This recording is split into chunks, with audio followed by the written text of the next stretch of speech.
Oke pemirsa, kita lanjutkan diskusi kami. Ini kalau langsung saja lah melihat Buka-buka ada 100 catatan Anda masing-masing lah ya. itu dia, 111 wajah nih soalnya, terlalu banyak ini ya kalau bisa kita lihat dibandingkan dengan 10 tahun terakhir begitu ya. Bang Pangi, apakah mereka sudah berada di tempat yang tepat?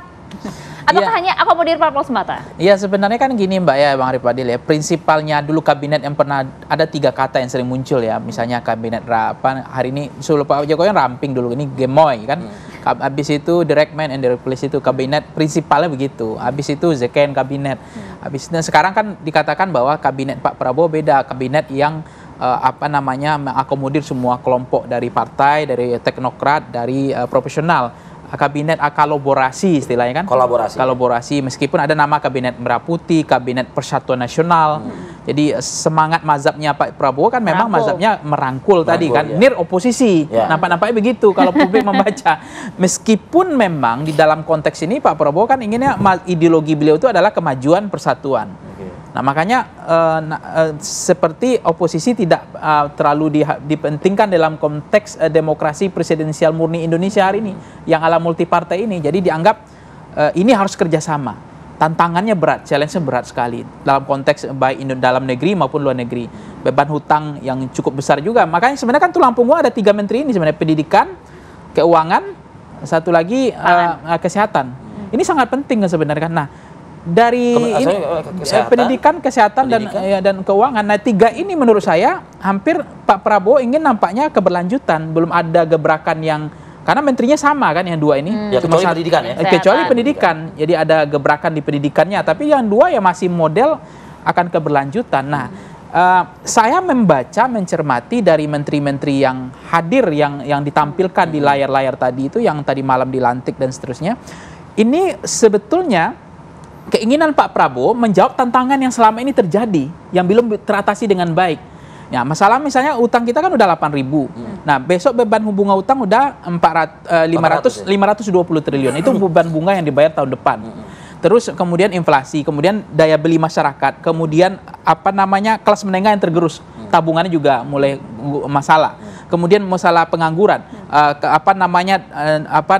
kesediaan pangan, ya. Dan ini kan tantangan termasuk ya persoalan mahalnya kemarin pendidikan kan, kemudian kesehatan. Tapi kalau Anda bilang memang sebenarnya banyak sekali tantangan yang kemudian ingin diselesaikan oleh seorang Prabowo, tapi mengapa kemudian menteri-menterinya juga menteri-menteri yang keberlanjutan dari pemerintah sebelumnya? Nah itu yang dikatakan memang menteri wajah lama ini kabinetnya hampir 40% dianggap ini kabinetnya Pak Prabowo. Nah saya mencermati mungkin Pak Prabowo memberikan kesempatan terakhir juga kepada mereka. Untuk 100 hari atau 6 bulan ke depan, situ akan dikoreksi, pasti akan ditinjau ulang. Karena pidato Pak Prabowo ini berat sekali. Ini kalau menurut saya, yang kalau beliau dengar itu pidato dengan khusyuk, itu mungkin separuh menterinya mundur itu. Kalau memang, mungkin ini, maka saya katakan ada kemungkinan narasi perubahan tuh kayaknya memang itu 3 kata loh. Di situ optimisme, keberanian, tidak ada politik kerabat, ya kan? Korupsi. Dia langsung yang akan pimpin sebagai panglima pemberantasan korupsi. Itu pidato. Kalau itu memang seiring berjalannya antara perkataan dengan perbuatan, menurut saya harus introspeksi semua itu menteri sekarang. Karena ada juga menteri-menteri, wakil menteri yang kemarin tersangka juga masuk. Jadi kalau menteri yang terpilihnya itu nonton kita pagi ini, belum juga dilantik udah langsung dievaluasi. Jadi udah digas ya menurut saya. Udah digas ya. Betul kan, kalau misalnya menyambung itu, kalau kita lihat pada saat zaman Pak Jokowi kan, Pak Jokowi pada saat audisi melibatkan KPK begitu. Kenapa kemudian pada saat ini kenapa Pak Prabowo juga tidak melakukan hal yang sama begitu? Baik, sebelum sana ya, saya kira ini satu eksperimen politik yang cukup besar dan bisa saja berisiko. Dia dalam dunia medis, eksperimen itu kan biasanya lama ya, butuh proses yang lama. Tidak instan. Misalnya vaksin itu sebelum dia ada penelitian, ada uji coba yang panjang, trial yang panjang sebelum dia diimplementasikan. Nah, Pak Prabowo mengambil resiko untuk membuat eksperimen politik yang besar. Eksperimen itu tentu outputnya bisa berhasil, bisa gagal. Dan kalau dia gagal, sebagai seorang militer yang adaptif dengan perubahan-perubahan yang cepat ya, mitigasi risiko yang juga cepat, saya kira mungkin dalam 6 bulan sampai 1 tahun tentu akan ada evaluasi kalau dianggap eksperimennya kurang berhasil. Tetapi kalau dianggap eksperimennya berhasil, tentu dia akan lanjut. Nah, dalam konteks kabinet Merah Putih ini, saya kira mungkin tujuan dari pemerintahan Pak Prabowo, Presiden ke-8 ini, mungkin ada beberapa alasan yang mendorong beliau untuk membuat kabinet yang sejak reformasi jumlahnya paling besar. Sebelum-sebelumnya kan 34, sekarang 100 lebih. Apakah itu akan efektif atau tidak? Ya tergantung bagaimana pemerintahan baru ini mendesain atau membuat kebijakan-kebijakan yang dianggap mampu mempercepat gagasan-gagasan atau ide-ide perubahan atau ide-ide baru yang disampaikan di pidato kemarin. Misalnya soal food security, swasembada pangan, swasembada energi air ya, juga soal pemberantasan korupsi, gizi buruk dan segala macam. Nah, kalau kita lihat sebenarnya ada kebutuhan-kebutuhan yang membuat Pak Prabowo itu memperbesar kabinetnya. Kebutuhan itu ada dua ya. Kebutuhan pertama tentu kebutuhan soal mengeksekusi program-program strategis. Makanya kalau kita lihat di line up kabinet itu, terutama di Kemenko, itu kan ada Kemenko khusus pangan. Iya. Karena sejak awal memang kampanyenya itu soal bagaimana makan gratis. Ya, gizi anak. Nah, ya kalau kita lihat lagi lebih dalam, itu ada beberapa wamen yang jumlahnya itu lebih dari 2 atau 3. Ya. Misalnya Kementerian Keuangan itu 3. Kementerian Luar Negeri 3. 3 ya? 3. Kementerian Pendidikan Dasar dan Menengah 2. Sekretaris Negara 2. Dagri juga 2. Jadi memang ada prioritas-prioritas ke depan yang saya lihat.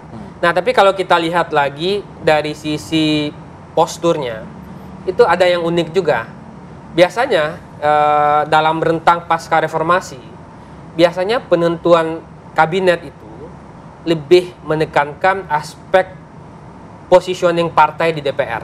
Nah, jadi partai-partai yang mendapatkan kursi di kabinet di DPR itu tentu mendapatkan proporsi yang besar dan jumlahnya biasanya proporsional karena kebutuhan untuk mendapatkan support di parlemen. Tapi dalam kabinet ini kita melihat ada sesuatu yang baru. Partai-partai non-parlemen itu mendapatkan tempat. Misalnya PSI, tidak ada di parlemen. Tapi dapat menteri ya? Ada menteri, Menteri Kehutanan, ada wamen juga. Kemudian Partai Gelora tidak ada di kabinet. Dapat wamen. 2 lagi. Wamen Luar Negeri dan Perumahan. Partai Prima ya, juga dapat. Jadi saya melihat memang ada kebutuhan selain memastikan adanya support di kabinet, di parlemen, tapi juga support dari external groups gitu ya. Oke. Kita juga ingin tanya mungkin kepada dua narasumber kita ini. Kalau dikatakan misalnya seperti sudah the right man ya. On the right place. Tapi huge atau gemoy gitu loh ya. Gemoy kalau dari bahasanya. Nah, tapi coba Anda mungkin bisa menganalisa lagi lah gitu ya. Beberapa nama mungkin sudah the right man on the right place, cuman ini agak besar. Karena kita ini kan berhubungan dengan birokrasi dan juga nanti bagaimana kemudian porsi anggaran. Tata kelola keuangan. Ya, kita bahas saja saat lagi.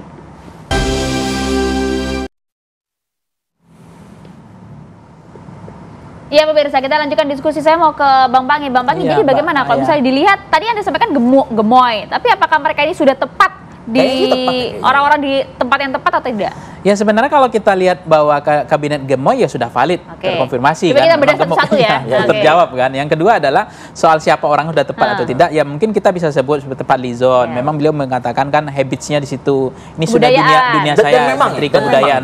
Ya beliau kan juga ya memang dari situ dia menyenangi backgroundnya di situ. Kemudian ada menteri yang misalnya agama ya, itu kan juga sangat menggambarkan toleransi, moderasi. Beliau pidato kemana-mana, dosen dan termasuk imam besar. Ya, imam besar masjid. Itu kan menggambarkan direct man and direct place-nya dapat lah. Meskipun memang dulu ada menteri yang bukan menteri agama tapi ngurus terawih, ada dulu, tapi dulu. Sekarang mudah-mudahan nggak ada sekarang lagi. Sudah tepat buat Anda. Kalau ini udah menteri agama ngomong terawih, oke nih. Ada yang saya nggak usah sebut namanya.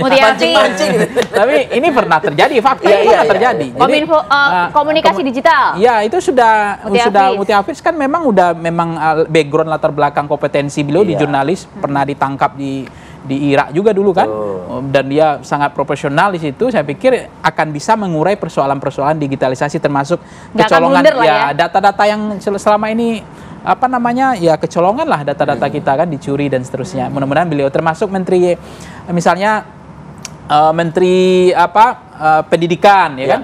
Nah, itu misalnya kader Muhammadiyah, Abdul Muti memang kan dia konsen di pendidikan selama ini. Betul. Apalagi beliau kan kader Muhammadiyah yang terbaik, Ah. yang terbaik selama ini saya lihat dari Muhammadiyah gitu, Oke. untuk mengurus pendidikan supaya pendidikan kita nggak lagi kayak kemarin sebelumnya mau mahal terus gitu. Artinya betul-betul pendidikan yang murah lah. Oke, Yang Anda sepakat, membantu rakyat. Bang Arya? Ya, saya lihat ini kementerian menterinya terutama ya negosiasi dengan partai ini kan sudah berlangsung lama. Yes. Ya, jadi saya kira pemerintahan baru nggak mungkin ambil resiko yang terlalu besar untuk menempatkan orang yang nggak tepat di kabinetnya. Jadi sebagian besar saya kira punya pengalaman di isu-isu yang mereka ini kan, yang mereka kuasai. Tapi pada satu sisi makanya ada wamen yang dianggap sebagai yang bisa membantu para menteri itu untuk bekerja dengan baik. Saya melihat kita memberikan waktu yang 6 bulan sampai 1 tahun untuk melihat apakah para menteri ini bisa deliver dengan baik gitu ya, bisa mencapai target-target yang diharapkan oleh Pak Prabowo. Cukup Terutama tinggi lagi target ya. pangan akan berat sekali ya. Karena sekarang situasi kita banyak negara mengalami semacam krisis pangan. Kekurangan pangan. Ada perang dan segala macam, belum lagi perang dagang di antara perang dagang dan segala macam. Dan Pak Prabowo memberikan target yang jelas di pidatonya. 4 sampai 5 tahun kita akan swasembada pangan. Dan Indonesia akan jadi lumbung pangan global. Target yang sudah disampaikan, orang yang tepat pada bidangnya, pada posnya. Tapi kan tadi struktur finansial kita ini loh. Iya kan? Birokrasi, porsi anggaran. Nah, ini. Ya. Akankah kemudian realisasinya mudah? Benar, itu tentu akan berat ya. 3 bulan, 6 bulan, Sehebat-hebat mungkin orang, setahun tapi ya. misalnya, ya Mungkin benar, akan Kepentok birokrasi udah itu. Bukan akan butuh waktu untuk menyelesaikan problem-problem birokrasi, misalnya soal penganggaran itu tentu akan berat ya. SDM bagaimana misalnya pindah dari satu kementerian ke kementerian lain, apalagi nomenklaturnya yang banyak. Dan yang ketiga soal kompetensi, gimana mencari SDM yang kompetensi, birokrat yang profesional untuk mengeksekusi program-program besar tadi. Baik, kalau Bang Pangi singkat mungkin? Iya, itu yang kemudian jangan ada menteri yang semua ahli di bidangnya. Nah, itu repot. Kemarin ada menteri yang satu menteri mengurus semuanya. Nah, itu menurut saya jangan terjadi lagi. Ini kan untuk kedepannya. Ini kan fakta kedepannya supaya Indonesia lebih baik.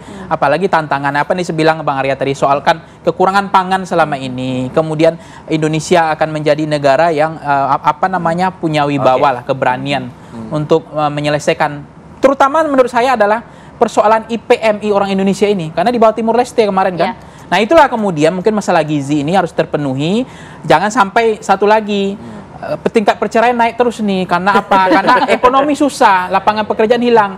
Ada undang-undang Omnibus Law, kemudian dia di PHK sepihak. Saya merasakan loh, misalnya begini, dia kerja rumah tangga, tulang punggung dia cuma suaminya. Dia ibu rumah tangga, anaknya lagi SD, SMP, SMA, tiba-tiba diberhentikan sepihak oleh perusahaan.